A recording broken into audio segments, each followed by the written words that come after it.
relieving withdrawal pangs. As I explained earlier, smokers think they smoke for enjoyment, relaxation, or some sort of boost. In fact, this is an illusion. The actual reason is the relief of withdrawal pangs. I am merely emphasizing that cigarettes destroy your nerves rather than relax them.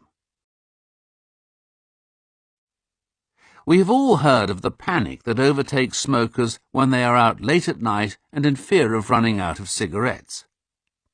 Non-smokers do not suffer from it.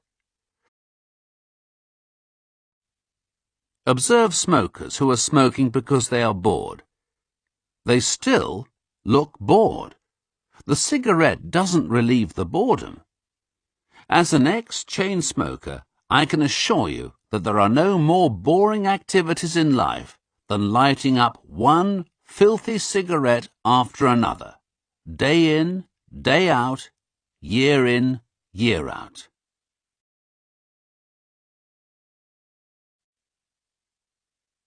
Cigarettes do not help concentration.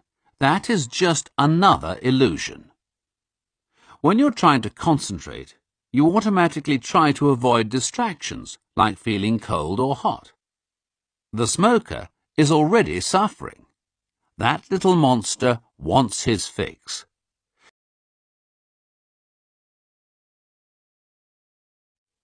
The moment you stop smoking, everything that goes wrong in your life is blamed on the fact that you've stopped smoking.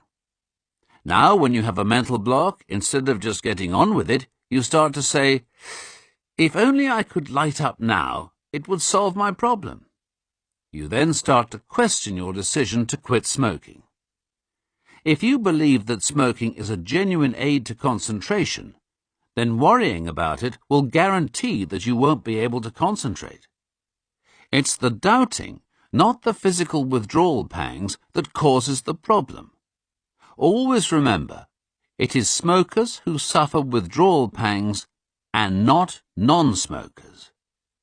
When I extinguished my last cigarette, I went overnight from 100 a day to 0, without any apparent loss of concentration.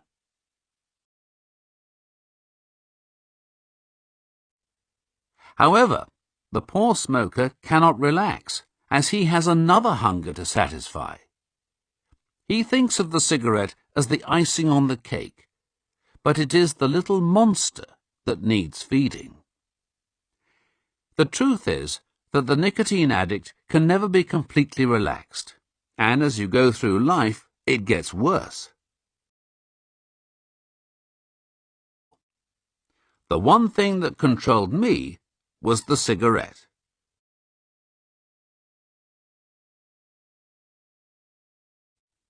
What am I giving up? Absolutely nothing. The thing that makes it difficult for us to give up is fear. The fear that we are being deprived of our pleasure or prop. The fear that certain pleasant situations will never be quite the same again. The fear of being unable to cope with stressful situations. In other words, the effect of brainwashing is to delude us into believing that there is a weakness in us, or something inherent in the cigarette that we need, and that when we stop smoking, there will be a void. Get it clear in your mind.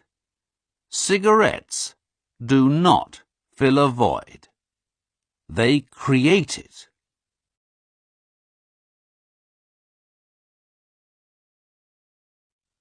The beautiful truth is, there is nothing to give up. Once you purge that little monster from your body and the brainwashing from your mind, you will neither want cigarettes nor need them.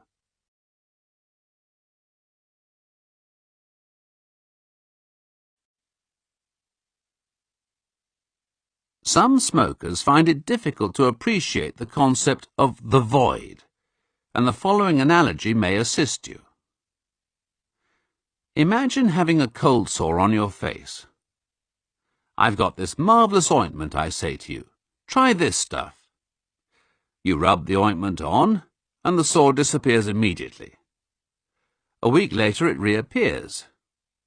You ask, "Do you have any more of that ointment?" I say, "Well, keep the tube. You might need it again." You apply the ointment. Hey presto, the sore disappears again.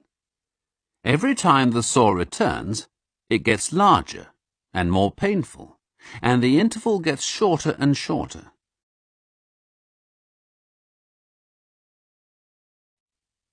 It is the ointment that has caused the sore to grow.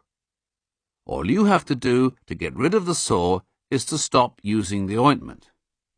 The sore will eventually disappear in due course.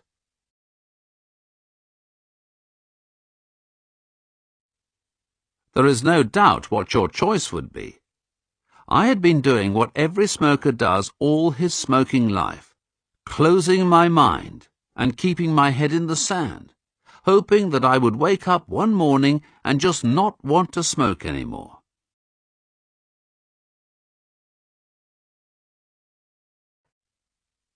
Just think of it this way. If you had a nice car and allowed it to rust without doing anything about it, that would be pretty stupid, as it would soon be a heap of rust and would not carry you about. However, that would not be the end of the world. It's only a question of money, and you could always buy a new one.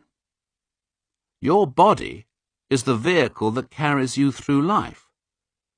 We all say that our health is our most valued asset. How true that is, as sick millionaires will tell you. Most of us can look back at some illness or accident in our lives when we prayed to get better. How soon we forget. By being a smoker, you're not only letting rust get in and doing nothing about it, you are systematically destroying the vehicle you need to go through life. And you only get one. Wise up. You don't have to do it. And remember, it is doing absolutely nothing for you.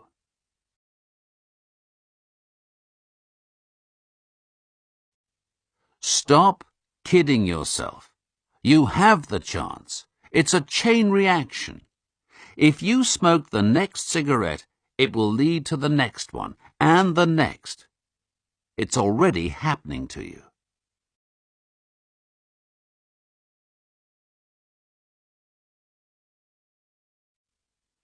Like the majority of motorists, I don't like the thought of dirty oil or a dirty filter in my car engine. Could you imagine buying a brand new Rolls-Royce and never changing the oil or the oil filter? That's what we effectively do to our bodies when we become smokers.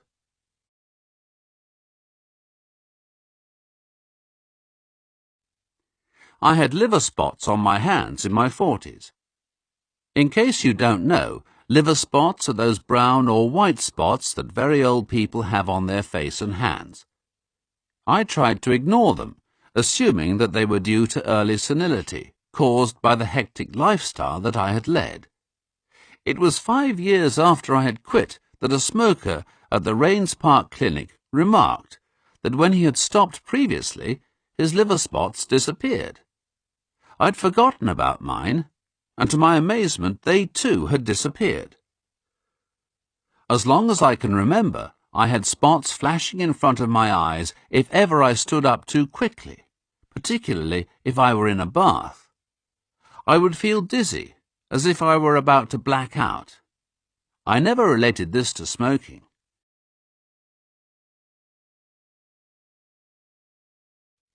However, something truly marvellous and unexpected also happened. I started waking at 7 o'clock in the morning, feeling completely rested and full of energy, actually wanting to exercise, jog and swim. At 48, I couldn't run a step or swim a stroke. My sporting activities were confined to such dynamic pursuits as green bowling, affectionately referred to as the old man's game, and golf, for which I had to use a motorized buggy. At the age of 64, I jogged 2 to 3 miles daily, Exercise for half an hour and swim 20 lengths. It's great to have energy, and when you feel physically and mentally strong, it feels great to be alive.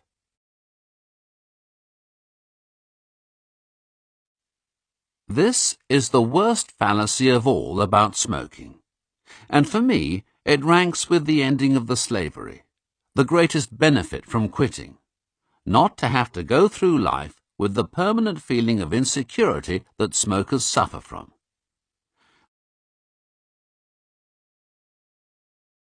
Smokers find it very difficult to believe that the cigarette actually causes that insecure feeling you get when you're out late at night and running out of cigarettes.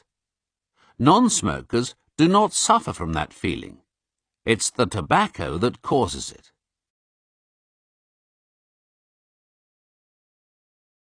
However, in order to stop smoking, all you have to do is not smoke anymore. No one forces you to smoke, apart from yourself, and unlike food or drink, you don't need it to survive. So if you want to stop doing it, why should it be difficult? In fact, it isn't. It is smokers who make it difficult by using the willpower method. I define the willpower method as any method that forces the smoker to feel he is making some sort of sacrifice. In fact, smoking neither improves meals and social occasions, nor does it relieve stress. It's just that smokers believe they can't enjoy a meal or handle stress without a cigarette.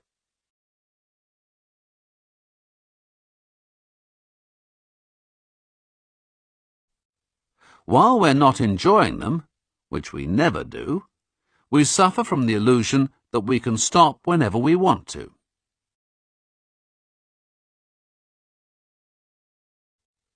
Whatever the reason, the smoker always waits for a stressful situation, whether it be health or money.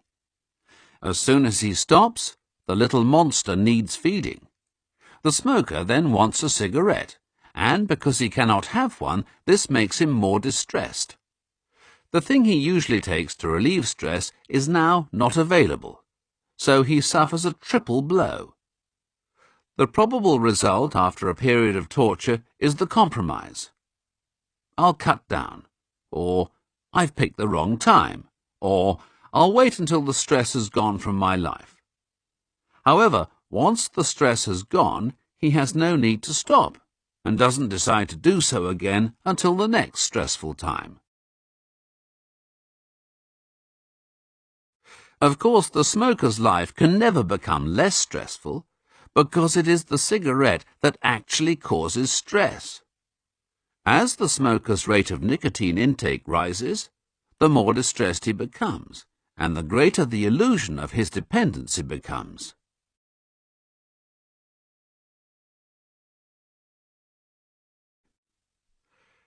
After the initial failures, the smoker usually relies on the possibility that one day he will wake up and just not want to smoke anymore.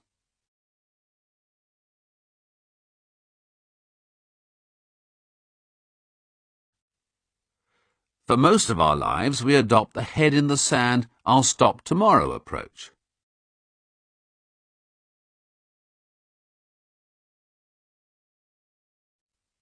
However, although the smoker knows that he will be better off as a non-smoker, he does believe that he's making a sacrifice. Although it is an illusion, it is a powerful illusion. The smoker doesn't know why, but he believes that during the good times and the bad times of life, the cigarette does appear to help.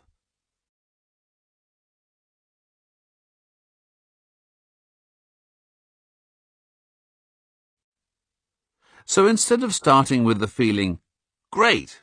Have you heard the news? I haven't got to smoke anymore," he starts with a feeling of doom and gloom, as if he were trying to climb Everest, and he firmly believes that once the little monster has got his hooks into you, you are hooked for life.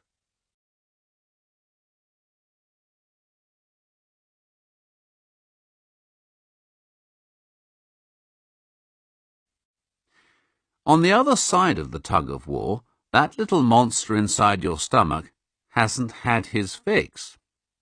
There is no physical pain. If you had the same feeling because of a cold, you wouldn't stop working or get depressed. You'd laugh it off. All the smoker knows is that he wants a cigarette. Quite why it's so important to him, he doesn't know. The little monster in the stomach then starts off the big monster in the mind. And now the person who a few hours or days earlier was listing all the reasons to stop is desperately searching for any excuse to start again. Now he is saying things like, 1. Life's too short. The bomb could go off. I could step under a bus tomorrow. I've left it too late. They tell you everything gives you cancer these days. 2. I've picked the wrong time. I should have waited until after Christmas, after my holidays, after this stressful event in my life. 3. I cannot concentrate. I'm getting irritable and bad-tempered. I cannot do my job properly. My family and friends won't love me. Let's face it, for everybody's sake, I've got to start smoking again. I'm a confirmed smoker, and there's no way I will ever be happy again without a cigarette. This excuse kept me smoking for 33 years.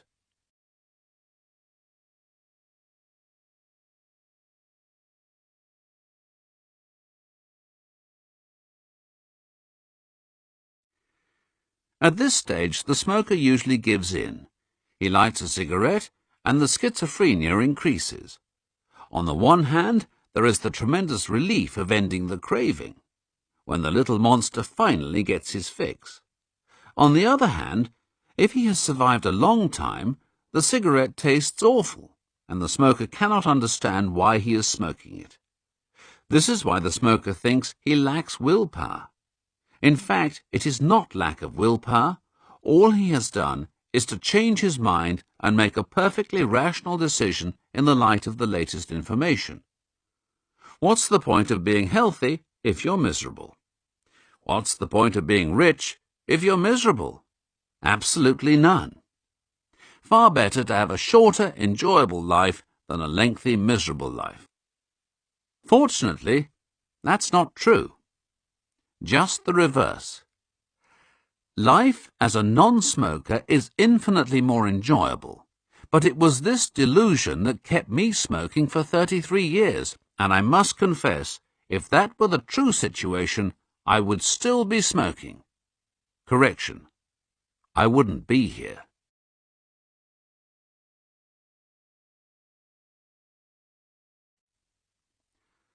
Withdrawal pangs are not responsible for the misery that the smoker is suffering.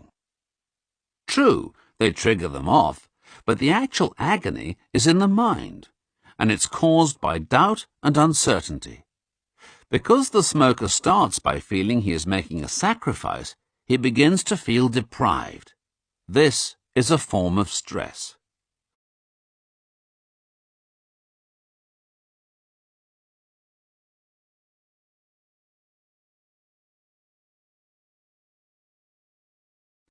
As I've just said, the agony that the smoker undergoes is mental, caused by the uncertainty. Although there is no physical pain, it still has a powerful effect. The smoker is miserable and feeling insecure. Far from forgetting about smoking, his mind becomes obsessed with it. There can be days or even weeks of black depression. His mind is obsessed with doubts and fears. How long will the craving last? Will I ever be happy again? Will I ever want to get up in the morning? Will I ever enjoy a meal again? How will I ever cope with stress in the future? Will I ever enjoy a social function again? The smoker is waiting for things to improve. But of course, while he is still moping, the cigarette is becoming more precious. In fact, something does happen, but the smoker isn't conscious of it. If he can survive 3 weeks without inhaling any nicotine at all, the physical craving for nicotine disappears. However, as I've said before, the pangs of withdrawal from nicotine are so mild that the smoker isn't aware of them.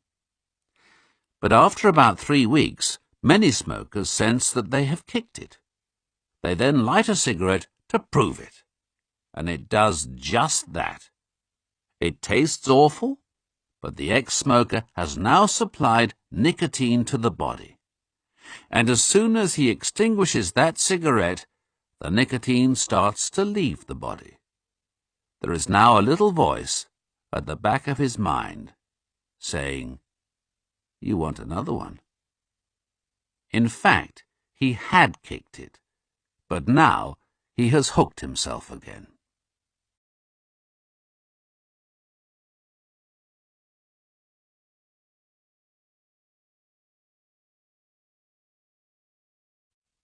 Usually, cutting down follows failed attempts to stop.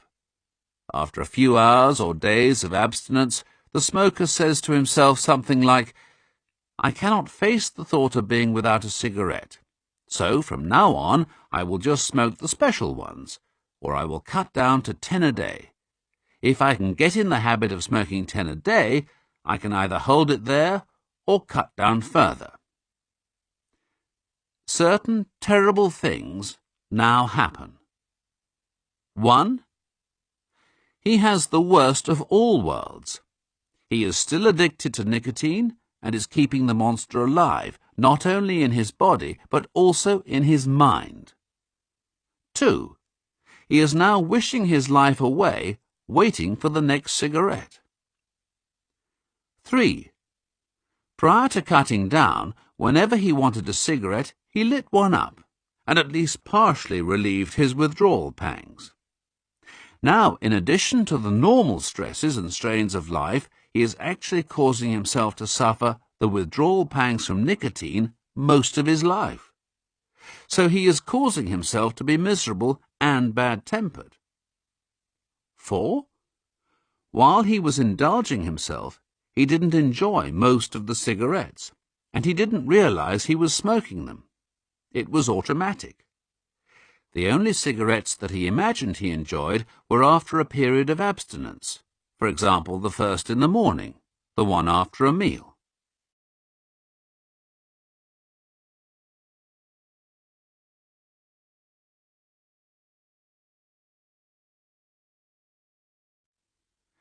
The real problem when stopping smoking is the brainwashing, the illusion that the cigarette is some sort of prop or reward, and life will never be quite the same without it.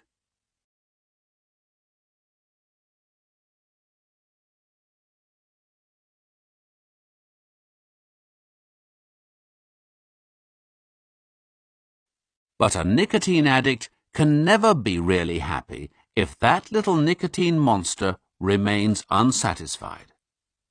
It's not so much that smokers enjoy the taste of tobacco after a meal. After all, we don't eat tobacco. Where does taste come into it? It's just that they are miserable if they aren't allowed to relieve their withdrawal symptoms at those times.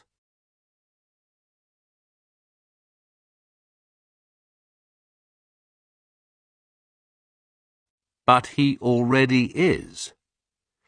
It is the thought of that one special cigarette that often prevents smokers from stopping. The first one in the morning, or the one after a meal. Get it firmly in your mind, there is no such thing as just one cigarette. It is a chain reaction that will last the rest of your life unless you break it.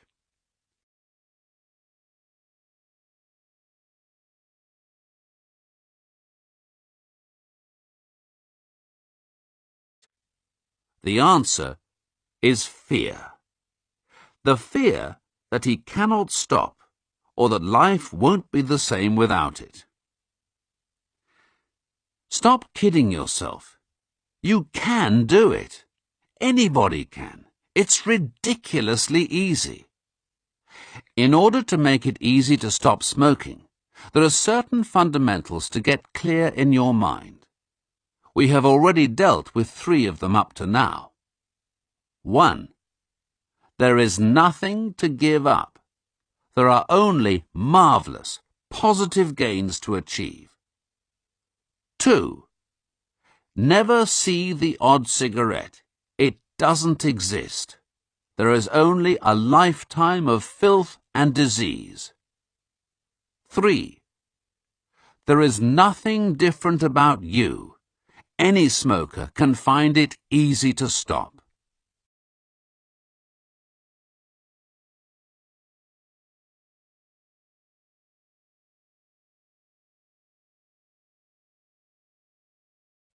In fact, it helps to force as many of the filthy things down your throat as possible. While you're smoking that last cigarette, be conscious of the bad smell and taste, and think how marvelous it will be when you allow yourself to stop doing it. Whatever you do, don't fall into the trap of just saying, "Not now, later."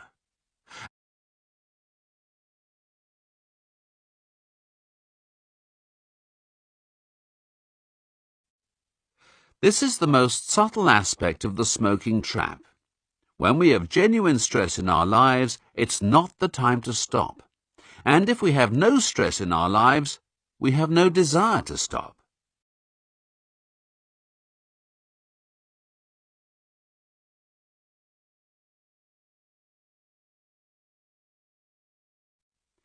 When you smoked that very first cigarette, did you really decide then that you would continue to smoke the rest of your life, all day, every day, without ever being able to stop?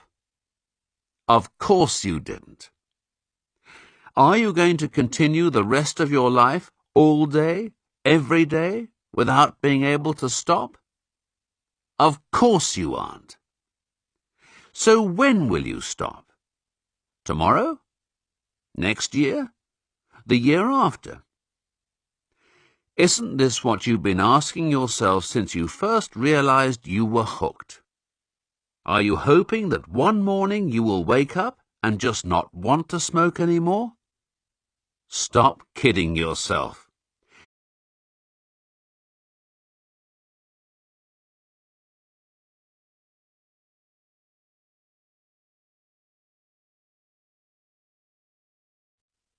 The real trap is the belief that now isn't the right time. It will always be easier tomorrow.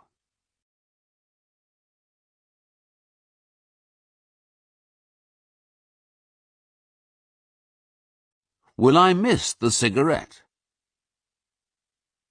No. Once that little nicotine monster is dead, and your body stops craving nicotine, any remaining brainwashing will vanish, and you will find that you will be both physically and mentally better equipped not only to cope with the stresses and strains of life, but to enjoy the good times to the full. There is only one danger, and that is the influence of people who are still smoking. The other man's grass is always greener.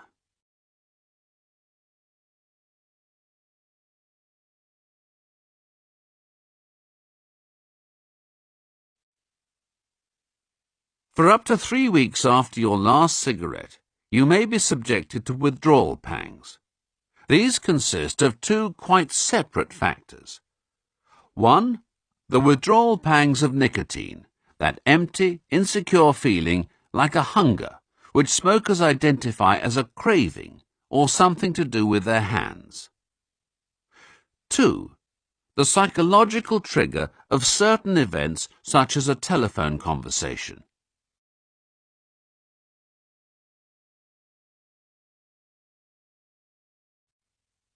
A common trigger is a meal, particularly one at a restaurant with friends. The ex-smoker is already miserable because he's being deprived of his cigarette. His friends light up and he feels even more deprived. Now he's not enjoying the meal or what should be a pleasant social occasion.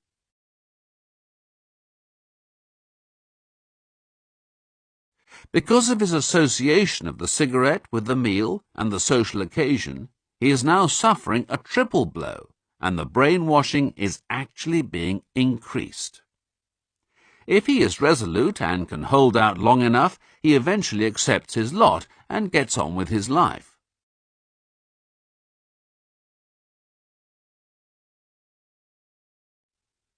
Don't worry about withdrawal. The feeling itself isn't bad. It's the association with wanting a cigarette and then feeling denied that is the problem. Instead of moping about it, say to yourself, I know what it is. It's the withdrawal pang from nicotine. That's what smokers suffer all their lives, and that's what keeps them smoking. Non-smokers do not suffer these pangs. It's another of the many evils of this drug. Isn't it marvelous I am purging this evil from my body? In other words, for the next 3 weeks, you will have a slight trauma inside your body. But during those weeks, and for the rest of your life, something marvelous will be happening. You will be ridding yourself of an awful disease. That bonus will more than outweigh the slight trauma, and you will actually enjoy the withdrawal pangs. They will become moments of pleasure. Think of the whole business of stopping as an exciting game. Think of the nicotine monster as a sort of tapeworm inside your stomach. You've got to starve him for 3 weeks, and he's going to try to trick you into lighting a cigarette to keep him alive. At times, he will try to make you miserable. At times, you will be off guard.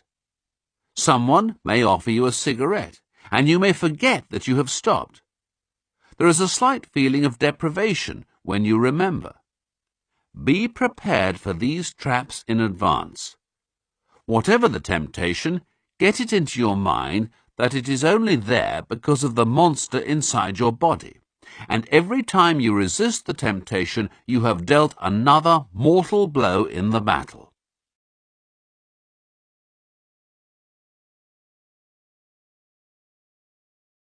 Whatever you do, don't try to forget about smoking. This is one of the things that causes smokers, using the willpower method, hours of depression. They try to get through each day hoping that eventually they'll just forget about it. It's like not being able to sleep. The more you worry about it, the harder it becomes. In any event, you won't be able to forget about it. For the first few days, the little monster will keep reminding you, and you won't be able to avoid it. While there are still smokers and extensive cigarette promotions about, you will have constant reminders. The point is, you have no need to forget. Nothing bad is happening. Something marvelous is taking place. Even if you're thinking about it 1,000 times a day, savor each moment. Remind yourself how marvelous it is to be free again. Remind yourself of the sheer joy of not having to choke yourself anymore.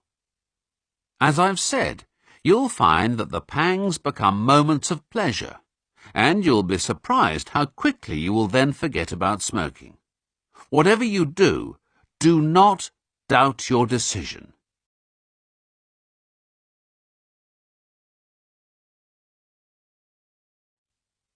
There will be a little voice at the back of your mind saying, in spite of all the logic, they are precious. I want another one. That little puff has 2 damaging effects. 1, it keeps the little monster alive in your body. 2, what's worse, it keeps the big monster alive in your mind. If you had the last puff, it will be easier to have the next one. Remember, just 1 cigarette is how people get into smoking in the first place.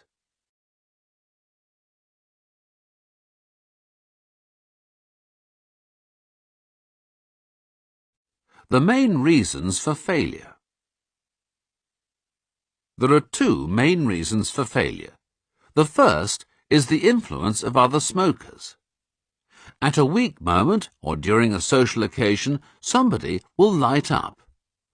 I've already dealt with this topic at length. Use that moment to remind yourself that there is no such thing as one cigarette. Rejoice in the fact that you have broken the chain. Remember that the smoker envies you and feels sorry for him. Believe me, he needs your pity. The other main reason for failure is having a bad day. Get it clear in your mind before you start that whether you are a smoker or a non-smoker, there are good days and bad days. Life is a matter of relativity, and you cannot have ups without having downs.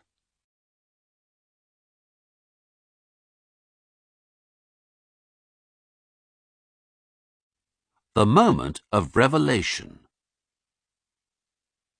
The moment of revelation usually takes place about 3 weeks after a smoker stops. The sky appears to become brighter, and it is the moment when the brainwashing ends completely. When instead of telling yourself you do not need to smoke, you suddenly realize that the last thread is broken, and you can enjoy the rest of your life without ever needing to smoke again. It's also usually from this point that you start looking at other smokers as objects of pity.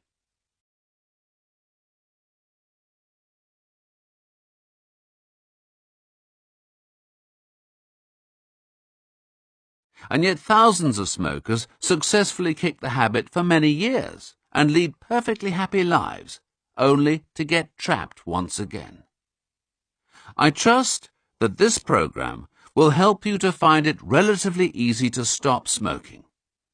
But be warned, smokers who find it easy to stop find it easy to start again. Do not fall for this trap. No matter how long you've stopped or how confident you are that you will never become hooked again, make it a rule of life not to smoke for any reason.